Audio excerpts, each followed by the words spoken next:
General 2 ton का machine है।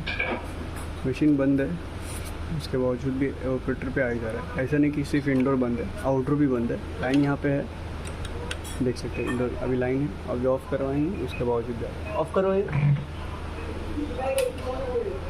ये हमारा ऑफ़ हो गया, उसके बावजूद भी ये ऑपरेटर पे आइस बढ़ता जा रहा है। ऐसा नहीं कि मैं वीडियो में दिखा रहा हूँ तो भी ऐसा है, लेकिन मैं अभी चेक कर चुका हूँ इसके बंद होने के बावजूद भी ऐसा। तो आप कमेंट सेक्शन में बताएं क्या प्रॉब्लम हो सकता है। मुझे तो पता है, मैं आपको बताऊँगा।